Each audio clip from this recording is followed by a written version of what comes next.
ನಮಸ್ಕಾರ ವೀಕ್ಷಕರೇ, ನಮ್ಮ SLN ನ್ಯೂಸ್ ಕನ್ನಡ ಚಾನೆಲ್ ಈಗಲೇ ಸಬ್ಸ್ಕ್ರೈಬ್ ಮಾಡಿ ಹಾಗೂ ಕೆಳಗಡೆ ಇರುವ ಬೆಲ್ ಬಟನ್ನ ಒತ್ತಿ.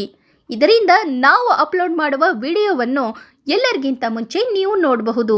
ಇದನ್ನು ಲೈಕ್ ಮಾಡಿ, ಶೇರ್ ಮಾಡಿ ಹಾಗೂ ನಿಮ್ಮ ಅನಿಸಿಕೆ ಅಭಿಪ್ರಾಯಗಳನ್ನು ಕಮೆಂಟ್ ಮೂಲಕ ನಮಗೆ ತಿಳಿಸಿ. ನಮ್ಮ ಚಾನೆಲ್ನಲ್ಲಿ ಸುದ್ದಿ ಮತ್ತು ಜಾಹೀರಾತುಗಳನ್ನು ನೀಡಲು ದೂರವಾಣಿ ಸಂಖ್ಯೆ 9945874894.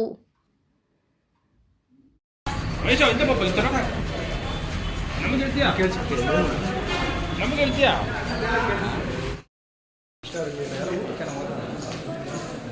ಎಂತ ಬರಲ್ಲ ಹಾಗೆ ತಗೋಬೋದಾ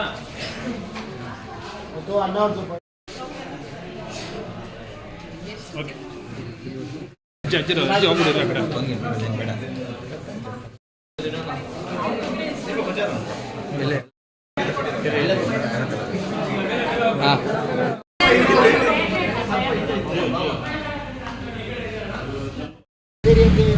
ಇವತ್ತು ಆಸ್ಪತ್ರೆಗೆ ಉಪಕರಣಗಳನ್ನು ವಿತರಣೆ ಮಾಡಿದ್ವಿ. ಈ ಕುರಿತಾಗಿ ಹುಟ್ಟುಹಬ್ಬವನ್ನು ಆಚರಿಸಿದ ಆರೋಗ್ಯ ಮಾತಾಡಬೇಕು.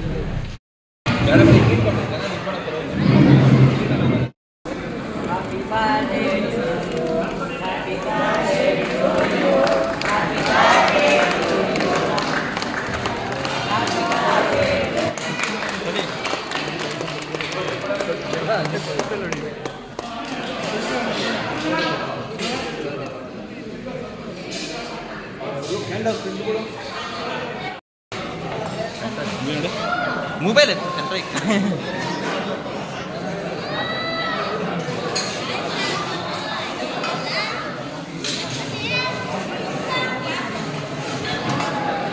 ವಿಡಿಯೋ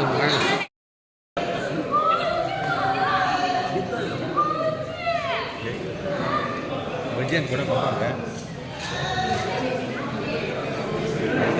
ಬಜ್ಜಿ ಅಂತ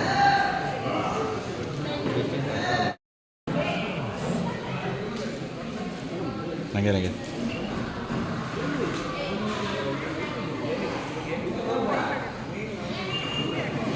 ಇವತ್ತಿನ ದಿವಸ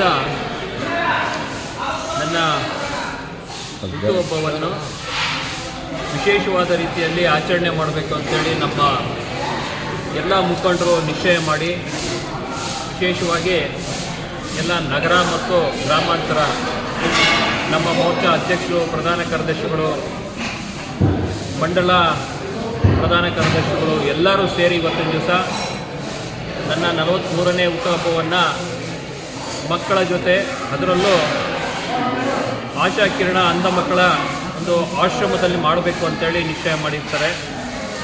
ಈಗಾಗಲೇ ಜಮ್ಮಕೋಟೆ ಹಾಗೂ ಸರ್ಕಾರಿ ಆಸ್ಪತ್ರೆ ಅದೇ ನಿಟ್ಟಿನಲ್ಲಿ ಇಲ್ಲಿಯೂ ಸಹ ಮಕ್ಕಳ ಜೊತೆ ಊಟ ಮಾಡೋದರ ಜೊತೆ ಹಾಗೂ ಅವ್ರ ಜೊತೆ ಬೆರೆತು ಸಮಯವನ್ನು ಕಳೆದಿರೋದು ತುಂಬ ವಿಶೇಷವಾಗಿದೆ. ನನಗೆ ತುಂಬ ಸಂತೋಷವಾಗ್ತದೆ.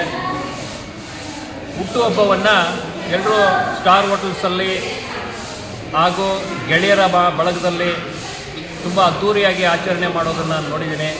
ಆದರೆ ನಮ್ಮ ಮುಖಂಡರ ಒಂದು ಆಶಯ ಮೇರೆಗೆ ಹಾಗೂ ಅವರು ಕೊಟ್ಟಿರ್ತಕ್ಕಂಥ ಒಂದು ನಿದರ್ಶನದ ಮೇರೆಗೆ ಇವತ್ತಿನ ದಿವಸ ನಾನು ಈ ಅಂಧ ಮಕ್ಕಳ ಜೊತೆ ನನ್ನ ಹುಟ್ಟುಹಬ್ಬವನ್ನು ಆಚರಿಸಿಕೊಂಡಿದ್ದು ತುಂಬ ವಿಶೇಷವಾಗಿ, ಹಾಗೂ ನಾನು ಜನ್ಮ ಎತ್ತಿದ್ದಕ್ಕೂ ಸಾರ್ಥಕ ಅನ್ನೋ ಒಂದು ದಿನವಾಗಿ ಇವತ್ತಿನ ದಿವಸ ನಾನು ಮನಸ್ಸಿನಲ್ಲಿ ಇಟ್ಕೊತೀನಿ. ಇದನ್ನು ಸಾಯೋವರೆಗೂ ಮರೆಯೋದಿಲ್ಲ. ಮುಂದಿನ ದಿನಗಳಲ್ಲಿ ಇವರ ಎಲ್ಲರ ಆಶೀರ್ವಾದ ನನ್ನ ಮೇಲಿರಲಿ, ಹಾಗೂ ನಮ್ಮ ಪಕ್ಷವನ್ನು ಗಟ್ಟಿಯಾಗಿ ಕಟ್ಟಬೇಕು ಅಂತ ಹೇಳಿದ್ರೆ ಇವರ ಆಶೀರ್ವಾದದೊಂದಿಗೆ ಹಾಗೂ ಎಲ್ಲ ಇಲ್ಲಿ ನೆರೆದಿರ್ತಕ್ಕಂತಹ ಮುಖಂಡರೊಂದಿಗೆ ಹಾಗೂ ಬೆಳಗಿನಿಂದ ಎಲ್ಲ ನಮ್ಮ ತಾಲೂಕಿನಾದ್ಯಂತ ಮೂಲೆ ಮೂಲೆಯಿಂದನೂ ಕರೆ ಮಾಡಿ ನನಗೆ ಆಶೀರ್ವಾದ ಮಾಡ್ತಾ ಇದ್ದಾರೆ. ನೀವು ಯುವ ಮುಖಂಡರಾಗಿ ಬೆಳಿಬೇಕು, ನಮ್ಮ ತಾಲೂಕಿನಲ್ಲಿ ಮುಂಬರುವ ದಿನಗಳಲ್ಲಿ ಪಕ್ಷವನ್ನು ಗಟ್ಟಿಯಾಗಿ ಕಟ್ಟಬೇಕು ಅಂತ ಖಂಡಿತವಾಗಿಯೂ ಅವರು ಏನು ನನ್ನ ಮೇಲೆ ಒಂದು ಅಭಿಪ್ರಾಯವನ್ನು ಇಟ್ಕೊಂಡಿದ್ದಾರೆ, ಆಶಯವನ್ನು ಇಟ್ಕೊಂಡಿದ್ದಾರೆ, ಅದನ್ನು ನಾನು ಮುಂದಿನ ದಿನಗಳಲ್ಲಿ ಉಳಿಸ್ಕೊಳ್ತಕ್ಕಂಥ ಕೆಲಸ ಮಾಡ್ತೀನಿ. ನನ್ನ ಕೊನೆ ಉಸಿರಿರೋವರೆಗೂ ಶಿಡ್ಲಘಟ್ಟ ವಿಧಾನಸಭಾ ಕ್ಷೇತ್ರದ ಬಡವರಿಗೋಸ್ಕರ ದುಡಿತೀನಿ, ಬಡವರ ಮಧ್ಯೆ ಇರ್ತೀನಿ, ಅವರ ವಿಶ್ವಾಸವನ್ನು ಗಳಿಸ್ತೀನಿ. ಮುಂದಿನ ದಿನಗಳಲ್ಲಿ ಇದೇ ರೀತಿಯಾಗಿ ನಾನು ಈ ಮಕ್ಕಳ ಜೊತೆ ಬಡವರ ಜೊತೆ ನಾನು ಹುಟ್ಟುಹಬ್ಬವನ್ನು ಆಚರಿಸ್ಕೊಳ್ಳೋದ್ರ ಮುಖಾಂತರ ಮುಂಬರುವ ಒಂದು ಪೀಳಿಗೆಗೆ ಮಾದರಿ ಆಗಬೇಕು ಅಂತ ಹೇಳಿ ಆಶಯ ಪಡ್ತೀನಿ.